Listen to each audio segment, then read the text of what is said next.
Real-life Happy Gilmore, the hockey player who inspired Adam Sandler's classic. Imagine a world where a hockey player's journey inspires a beloved comedy classic. In early 1995, Kyle McDonough found himself in a nostalgic chat with an old friend, Adam Sandler, who was about to embark on a new film project.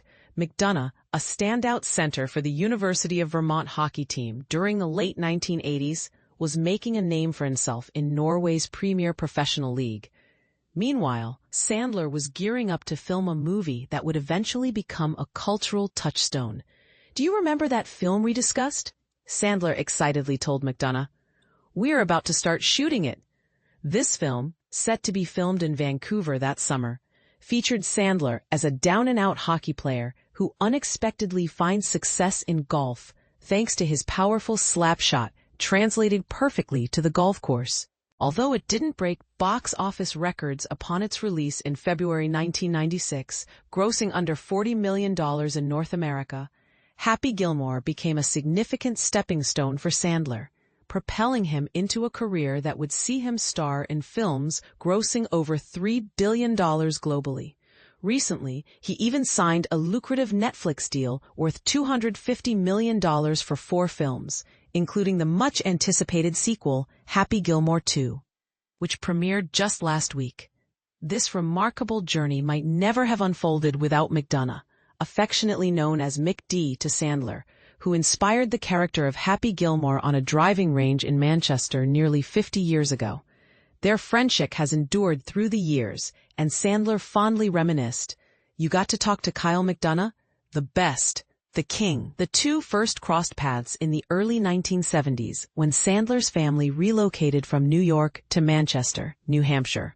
At just 5 years old, Sandler quickly bonded with McDonough, who was 6 months his senior. Their friendship blossomed, with McDonough and another friend walking Sandler to school daily to help him feel at ease. This gesture earned McDonough high praise from Sandler's mother, Judy, who regarded him as a significant influence in her son's life. "McDonough was talked about in my house like he raised me," Sandler recalled. Coming from a family of athletes, McDonough had a natural talent for sports. His older brother, Hubie, played 195 games in the NHL for teams like the Kings, Islanders, and Sharks, while their father, also named Hubie, was a coach for various sports. Sandler described how the McDonough family would drive around Manchester in a vintage Volkswagen bus filled with sports gear, ready for any athletic endeavor. "Whatever sport we played, Kyle was always the best," Sandler said. "He was the top baseball player, the best football player when we were just messing around, and undoubtedly the best hockey player. He could do the most chin-ups and push-ups, and he was built like a tank at just 8 years old." Sandler's father, Stan, had a special fondness for McDonough. When Adam was around 12, a conversation about his future aspirations led to a humorous exchange. "I told my dad I was thinking about becoming a pro baseball player," Sandler recounted. He replied, "Nah, that's not going to happen. You're too slow," but it could happen for Kyle McDonough. Adam chuckled, acknowledging his father's point, but he believed both of them could succeed. It was only natural that McDonough was invited on one of the Sandler's early trips to the local driving range when Stan was just beginning to take up golf. The first time McDonough stepped up to the tee, Sandler recalled, it was clear he had a unique talent. He was hitting the ball so far that everyone at the range turned to see what he was doing differently, Sandler said. Sandler theorized that McDonough's hockey skills, particularly his strong wrists, gave him an edge with a golf club. McDonough continued to golf with the Sandlers, even borrowing Stan's driver for a long-shot competition, which he won. Years later, when Sandler began writing a script about a hockey player with extraordinary golfing abilities, McDonough's influence was undeniable. "It's a fantastic story," said Tim Herlihy, Sandler's longtime writing partner. "It's amazing that there's a real-life Happy Gilmore." By 1994, Sandler was a regular on Saturday Night Live and was already collaborating with Herlihy on a second film, even before their first, Billy Madison, had hit theaters. "They probably wouldn't have let us make another movie if we waited until Billy came out to start Happy," Herlihy explained. "We needed a movie idea, and we had nothing. So Sandler said, "I once went golfing with Kyle McDonough, and he was hitting the ball farther than me on his first try. What if we made a movie about a hockey player in the golf world?" And just like that, the concept was born. Herlihy was already familiar with the legendary status of the McDonough brothers, having roomed with Sandler at NYU, where he heard tales of their exploits. "They drank the town dry," he joked, but they spoke of Kyle and Hubie like they were the superstars of Manchester. When Billy Madison premiered in the summer of 1995, it didn't perform well at the box office or with critics. However, Happy Gilmore was far enough along in production for Sandler to share the exciting news with McDonough. The film was shot in British Columbia, and McDonough made the trip to visit the set, spending a week watching Sandler work and staying with him at his hotel. "I guess this is really happening," McDonough said. The film ultimately exceeded its $12 million budget, paving the way for more opportunities for Sandler and Herlihy. Over the years, cable networks and DVD sales transformed Happy Gilmore into a cherished comedy classic, making the character synonymous with a hot-headed alligator wrestling golfer who takes a running start for his tee shots, reminiscent of a hockey player preparing for a slap shot. However, the real-life Kyle McDonough and the fictional Happy Gilmore are not exact replicas. McDonough's impressive hockey career speaks for itself. At Vermont, he led the Catamounts in scoring for 3 out of 4 seasons, played a crucial role in the program's first NCAA tournament appearance, and earned All-American honors as a senior. Only 5 players in the program's history have scored more points than him, one of whom is Hockey Hall of Famer Martin St. Louis. Given McDonough's humble and mild-mannered nature, some adjustments were made for comedic effect. Sandler drew inspiration from other hockey players he grew up with in Manchester who were known for their toughness and party-loving ways. "I thought it would be funny to see that type of character on tour with the other golfers," Sandler explained. "I imagined my character could play well because he hits the ball so far, giving him an advantage." And that was Kyle. His first hit was always 80 yards longer than anyone else's. The feeling also exaggerated what Herlihy referred to as the blunt instrument of the temper issue, which came naturally to Sandler. In contrast, McDonough never fought a coach during tryouts, saying, "I got cut from a team, but not like that." He also never resorted to using his skate as a weapon. "We have to draw the line somewhere," he joked. Sandler's awkward skating style on screen was another point of differentiation. "God, that was hard to watch," McDonough admitted. "I tell everyone." Sandler took poetic license with that. When asked to evaluate himself as a hockey player, McDonough, who was listed at 5 feet 9 inches during his college days, displayed the humility that Sandler often mentioned. "He's quicker than he is fast. He'll beat you to the puck, but down the ice, it's a different story. He skates a little funny," McDonough said. McDonough enjoyed a successful 13-year career playing overseas, racking up points in countries like Denmark, Scotland, and Sweden.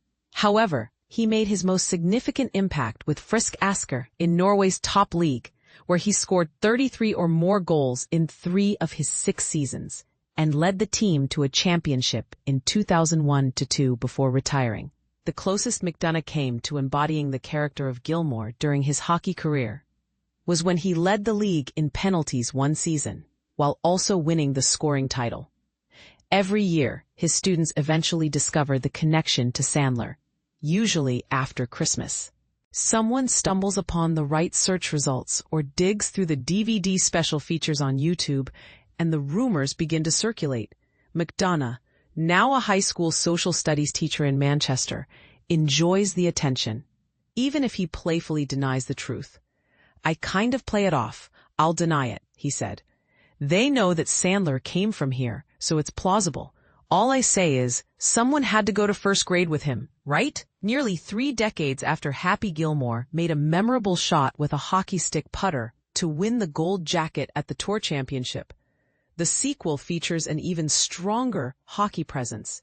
Retired NHL players Sean Avery and Chris Chelios appear as bodyguards, humorously credited as Henchman No. 1 and Henchman No. 2. In this installment, Happy has 4 sons, all of whom are hockey players. He sports updated Bruins gear on screen and even announced Boston's first-round draft pick at last month's NHL draft. That player, James Higgins, later met Sandler at the New York premiere of Happy Gilmore 2. The sequel has also garnered attention for its impressive array of celebrity cameos and family reunion vibes. Bad Bunny serves as Happy's caddy, John Daly resides in Happy's garage, and Travis Kelce has a memorable scene. Sandler's daughters and Hurley's son also make appearances. McDonough himself made the final cut as a caddy for Charles Howell III and attended the premiere, where he was particularly eager to chat with Judy Sandler. Stan Sandler passed away in 2003 at the age of 68, just 3 years after Adam released a spoken comedy album titled Stan and Judy's Kid. I hate to say it, it's so cliché. Sandler is one of the guys, McDonough remarked. I've never been with him where he said no to a picture. It's everywhere. It's constant. It's unbelievable how he's remained so down to earth. It all comes back to Stan and Judy. With the sequel's summer promotional activities including Sandler mentioning McDonough's name on the Kelce Brothers podcast, the buzz surrounding the real-life Happy Gilmore may start earlier than usual when school resumes on September 5. In another recent development, after more than 2 decades on the sidelines, including coaching at his former high school and his current position at Manchester Memorial, McDonough has stepped down as a hockey coach. Now, he's taken on the role of golf coach. Happy Gilmore 2, the most cameo-stuffed movie yet. Happy Gilmore 2, the highly anticipated sequel, boasts an impressive lineup of cameo appearances, making it one of the most star-studded movies in recent years. However, this abundance of celebrity appearances poses a significant challenge for the film. As a fan of Adam Sandler's work, particularly classics like The Waterboy, I appreciate his ability to create entertaining movies that resonate with audiences. Yet, when it comes to Happy Gilmore 2, there are some notable issues that need to be addressed. The original film was a brilliant satire of professional golf, showcasing Sandler's comedic prowess at its peak. In contrast, the sequel seems to veer off course by prioritizing celebrity cameos over the essence that made the first movie so successful. While the general storyline of Happy Gilmore 2 follows a predictable yet enjoyable trajectory, the excessive focus on cameos detracts from the overall impact of the film. With approximately 50 celebrities making brief appearances, many of whom lack acting skills, the movie struggles to maintain its comedic charm. Despite a few standout moments from some of the celebrity guests, the sheer volume of cameos overshadows the core narrative.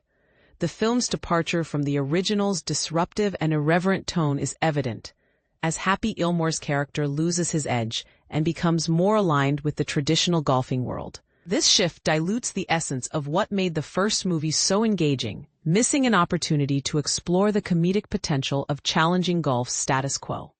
While Happy Gilmore 2 delivers on certain aspects expected by fans, such as nostalgic references and a familiar storyline, it falls short of capturing the magic that defined its predecessor. A deeper exploration of the real-world parallels within the plot could have added a layer of complexity and humor to the film. Ultimately, while the sequel excels in securing high-profile cameos, it struggles to strike a balance between star power and storytelling, resulting in a somewhat underwhelming follow-up to a beloved classic. Happy Gilmore 2, Julie Bowen defends shocking death scene.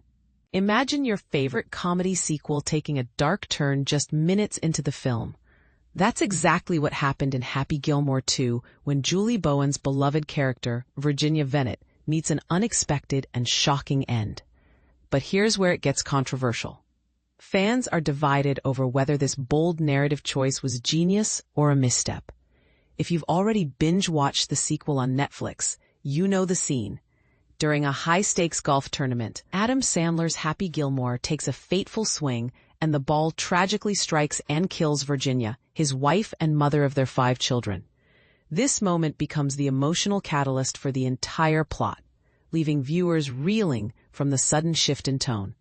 Social media erupted with outrage during the film's opening weekend, with fans questioning why such a pivotal character was eliminated so early. And this is the part most people miss.